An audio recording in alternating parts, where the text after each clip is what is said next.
Welcome to Food Certifications in 15 with PJRFSI. Find out more or receive a free quote at PJRFSI.com.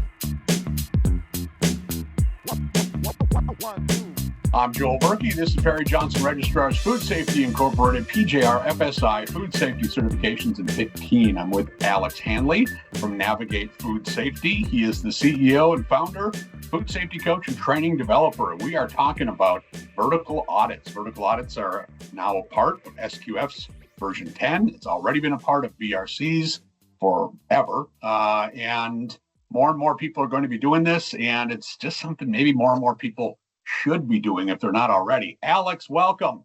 Let's get into this. Why do vertical audits? I know that's a tough one to answer in short, but why do vertical audits? No, but it's an easy one to answer in long. There's a lot of good reasons to do vertical audits, but the most pressing reason is you're going to have to do it during a certification audit. So you can either be ready, you can practice and flex the muscle and be really, really good at it and perform during your external audit, or you can just wait and see and whatever happens, happens. So I think it's kind of a no-brainer that you want to practice for anything that has such a big impact than what happens during your certification audit. But there's a bunch of other reasons. So the reason why they're wanting you to do vertical audit in the first place is a vertical audit is an audit method. And without getting into too much detail, it's an audit method that we use to sample records.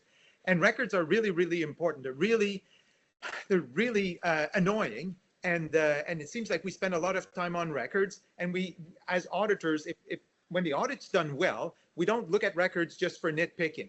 The point of records is that the records are a tool, like the forms that you use every day and that you use to make your records is a way that it's the best way to ensure consistency in everything you do. So if we want to be consistently, like in food safety, a certification audit is there to see that you're not that you're ready on the day of the audit, but that you're ready all year long.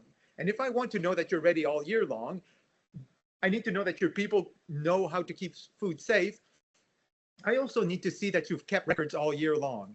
And I don't want you to show me just the records that you want to show me. I want to pick some semi-random records if you want, I want to be in charge as the auditor. And so the way I'm in charge is I pick a couple of dates. I say, okay, September 12th, November 11th and whatever, and March 13th. So I want to see the records for those days. Actually, I'll pick a production out of that, but I'll say, I want to see records for these things. And then it forces you as the auditee to not bring me just what you want to show, but bring me the same records for, the records that I asked for. So it's more difficult for you in a way. Does that make sense? But if you do that, sorry, go ahead. No, it does make sense. So we got paperwork, okay? Paperwork, as they say, is the road to consistent execution. Yeah, Now, with that said, we take paperwork into it, using these vertical audits to improve internal audits. And I'm looking through some of the notes you gave me, and it says find stuff and fix things. Yeah, so I'm getting it's simple but true. But to your point, why do you do vertical audit? That's your question. So back to, okay, you want to perform during an external audit. You want to improve your paperwork. You want to find stuff like the way you want to know that your paperwork is consistent, and where it's not consistent, you want to find the gaps and then fix those gaps to make your work more consistent. The point is not to make the paperwork more consistent. The paperwork reflects the work in the facility. So if you're more consistent with your paperwork, presumably you're more consistent with your work itself. During your internal audits, if you don't find stuff, if you don't fix stuff, if you have a 50-page report that is just like, we're good, hunky-dory, that's not a real internal audit. It's not a valuable internal audit. So I'm not saying bad people. I'm saying the time that you use to do the audit could be more fruitful. It could be a better use time for your team. The more you find stuff and the more you can improve your systems, the better it is. You'd said when we spoke offline, some of the benefits of this was that it focuses on your programs rather than on an external standard. And also it focuses on practical tasks and on reality rather than concepts and theory. And I love that it focuses on the programs and it focuses on practical tasks. Talk to us. How does the vertical audit help people achieve that?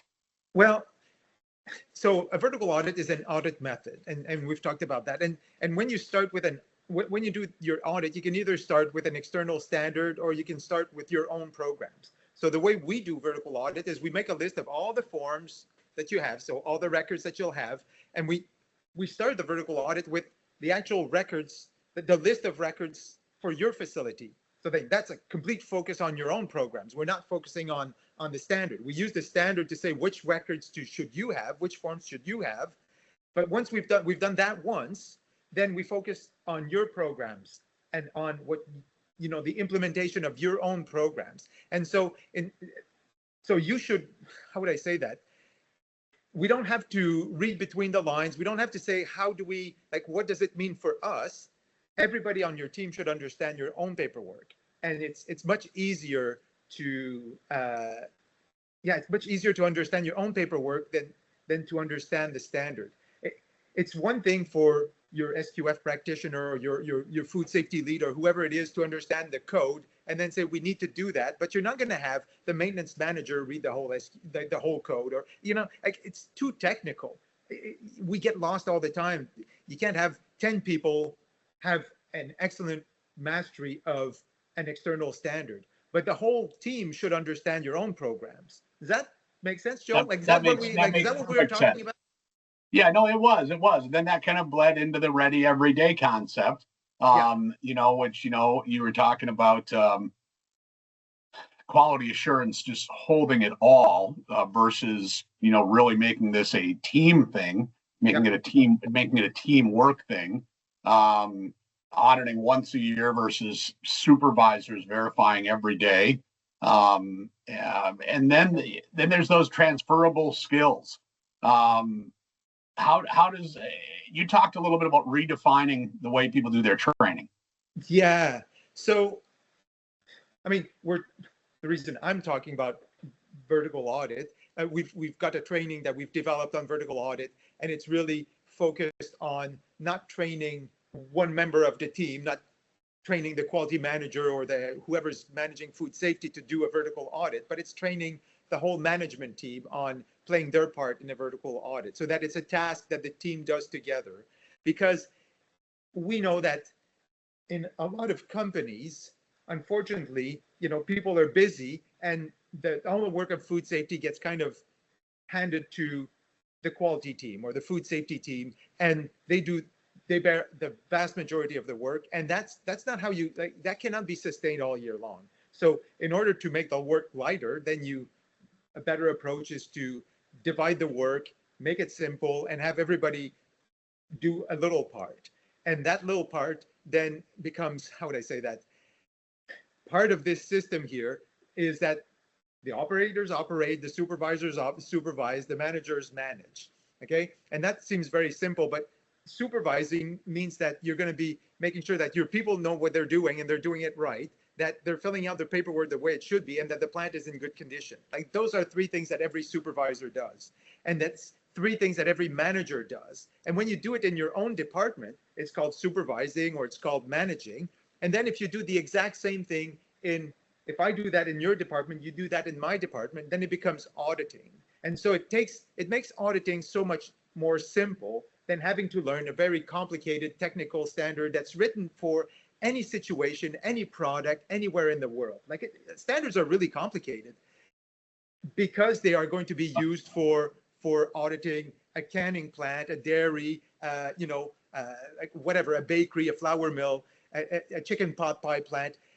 The same standards used for all those products anywhere in the world, small, big, whatever. So it's so much easier to start with your own programs, and it's so much easier to start with simple tasks than to start with eating the whole elephant one bite at a time. So vertical audit, the tasks of verifying records, if I can verify if I learn how to verify your records, then I might learn something about what I should be doing every single day of the year, looking at the records in my own department. And that's what we mean by a transferable skill. And the more I hear you talk about this, the more I would be surprised that QA teams out there are not doing this just as part of their regular everyday routine. I imagine a lot are. I imagine a lot of them possibly have merely been doing it because they have their BRC certification annually, and now if you got SQF annually, you're going to have to be doing this too. Alex, if we came back for another segment here, would you be kind of able to just walk us through those very basic pillars of a vertical audit? Yeah, for sure. For sure. Okay. And we could talk about whether it's something that's very common or not, because in my experience, and we're talking to a lot of people, it's not. It's not. Like, they say, oh, like vertical audit, that word is not gonna ring any bell. Talk about internal audits. And even that, yeah, by all means. Okay, I stand corrected. No, okay. Well, we're going to dive in a little deeper and get into some of those specifics on this next one. And I invite you, Alex, it is navigatefoodsafety.com, correct? Navigatefoodsafety.com. It's Navigate Food Safety Solution, but the URL is Navigate Food Safety. Okay. Go check it out. Alex and his team do a lot of things over there. They do vertical audits, they do internal audits, they do consulting, they do a bunch of different stuff. Am I wrong?